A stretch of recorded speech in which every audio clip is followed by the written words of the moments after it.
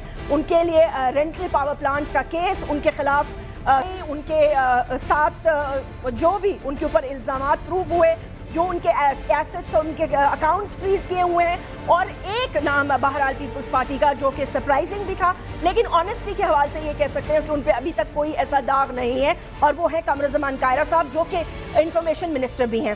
ایک چھوٹا سا وقفہ لیتے ہیں, اس کے بعد آپ نے ڈسٹنگوش گیسٹ سے آپ کا تعارف کروائیں گے اور یہ پوچھیں گے کہ کل جب میدان لگے گا تو وزارت جو سب سے بڑا عہدہ ہوگا وزیر اعظم کا وہ کس کو ملے گا. پاکستان مسلم لیگ نواز کس کو سپورٹ کرے گی اور ان کو سپورٹ کرنے کے لیے کون ہے. کیا کسی ان ہاؤس تبدیلی کی جو ہے ہوا وہ چل پڑی ہے اور ایسا ہو سکتا ہے, یا پیپلز پارٹی پھر اس بار اپنے ہی کینڈیڈیٹ کو جتوا لے گی. Right after this break.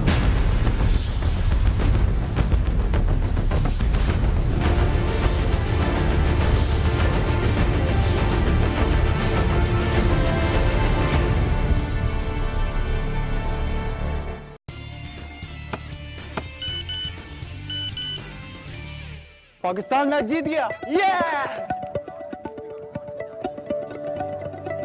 Picnic پر ہوں پر خبروں سے دور نہیں, کیونکہ جانتے رہنا لازمی ہے. تو ابھی اپنا فون اٹھائیے اور سما SMS نیوز الرٹس حاصل کرنے کے لیے SA ٹائپ کیجئے اور بھیج دیجئے 8125 پر. سما SMS نیوز الرٹس, جانتے رہنا لازمی ہے.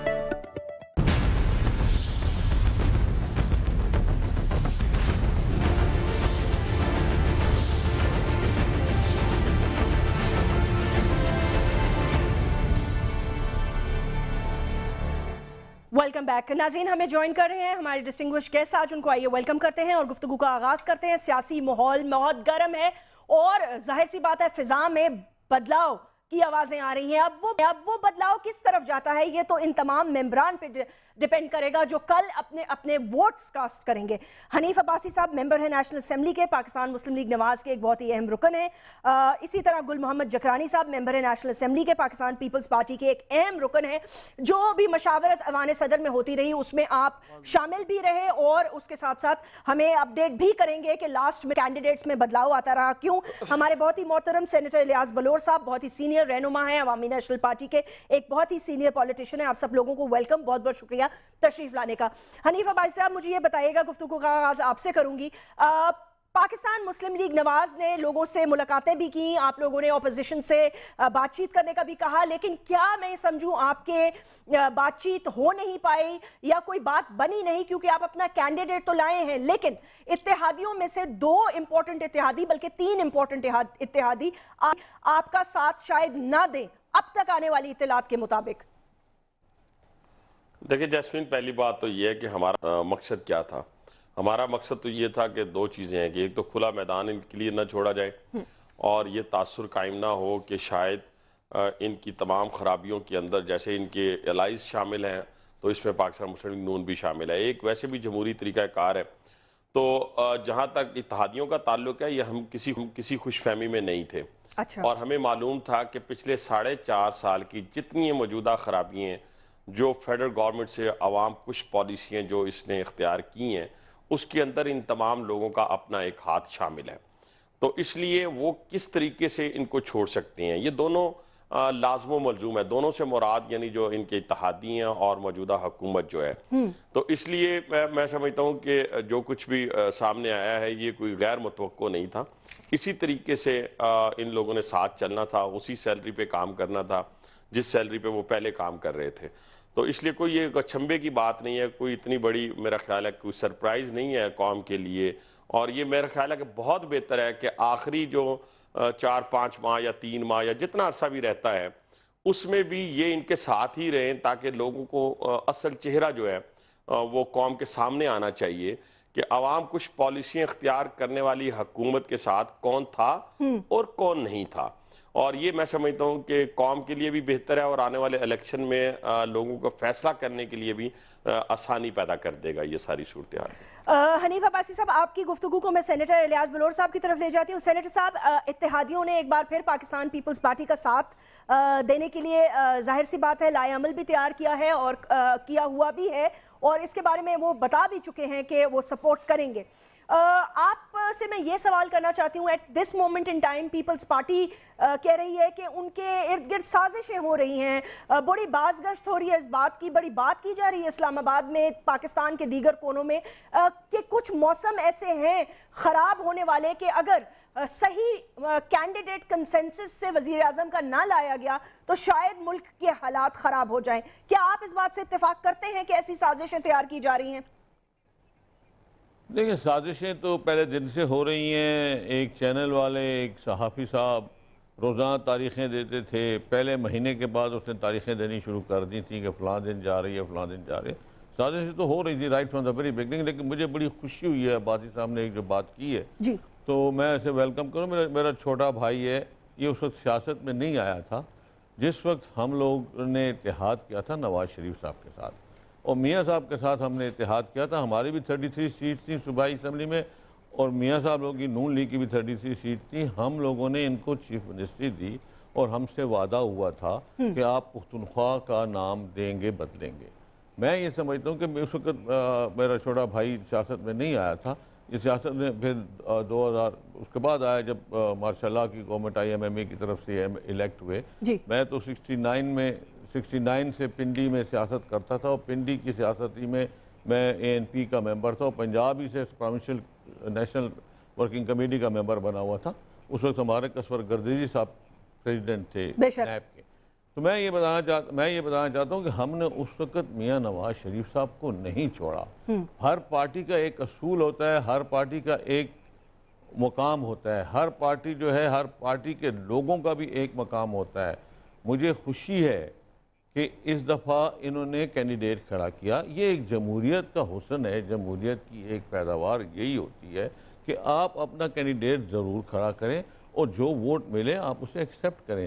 جو لوگ جس اپنا پارٹی کے ساتھ، جس کے ساتھ ہمارا اتحاد ہے، ہمارا پیپل پارٹی کے ساتھ اتحاد ہے، ٹھیک، اور وہ ہمارا نہ الیکشن سے پہلے تھا، ہو سکتا ہے کہ گورنمنٹ کے بعد ہمارا الیکشن میں نہ ہو، لیکن گورنمنٹ میں ہمارا اتحاد ہے۔ جس وقت ہمارا میاں نواز شریف صاحب سے اتحاد تھا، ہم نے کسی حالت میں میاں صاحب کو نہیں چھوڑا۔ میاں صاحب کی گورنمنٹ توڑ دی گئی، حاجی غلام احمد بلور جو ہے ANP کے اس وقت ANP کے سینئر وائس پریزیڈنٹ تھے، کراچی سے لے کے خیبر تک ہر جلسے میں میاں صاحب کے ساتھ جاتے رہے ہیں اور ہر جگہ پہ گئے ہیں، انہوں نے تقریریں بھی کی ہیں، سب کچھ کیا ہے۔ لیکن بات سیدھی سی ہے، جس سے ہاتھ ملاؤ اس سے ہاتھ مت چھوڑو، اور آپ نے غلط دروازہ ناک کیا ہے جیسمین۔ میرا دروازہ اور ہماری پارٹی کا دروازہ ناک کرنا آپ کو نہیں چاہیے۔ آپ کسی ان لوگوں سے بات کیجئے جو کبھی MMA تھے، پھر MMA کے بعد وہ آئے ہیں اس میں اپنا عباسی صاحب سے میری طرف نہیں، ان کی طرف میرا وہ نہیں ہے مقصد، پھر اس کے بعد گئے اپنا مسلم لیگ کاف میں، مطلب مشرف صاحب کے بھائی تھے، پھر آج کا میاں نواز شریف صاحب کے بڑے قریبی بھائی بن گئے ہیں۔ کون سینیٹر صاحب، آپ کس کو کہہ رہے ہیں؟ یار میں امیر مقام کا کہہ رہا ہوں، اور کس کو کہہ رہا؟ مجھے یہ بتائیں، میں یہ کہہ رہا تھا کہ میں ایک ریڈ شرٹ والے گھر میں پیدا ہوا ہوں۔ میرے والد صاحب جو تھے وہ ریڈ شرٹ تھے، اور میں نے جب سے 69 سے سیاست شروع کی ہے، مجھے کئی آپ لیکن سینیٹر صاحب بات یہ ہے، نام دے سکتا، لیکن ہم جہاں کھڑے ہیں، ہم ولی خان کی پارٹی میں، بادشاہ خان کی پارٹی میں سر آپ نے واپس بھی تو جانا ہے الیکشنز میں، موت تک رہیں گے۔ چلے ٹھیک ہے، آپ رہیں گے، لیکن جو ایسی بات نہیں ہے۔ آپ مجھے بتائیں، جو پنجاب میں ہو رہا ہے،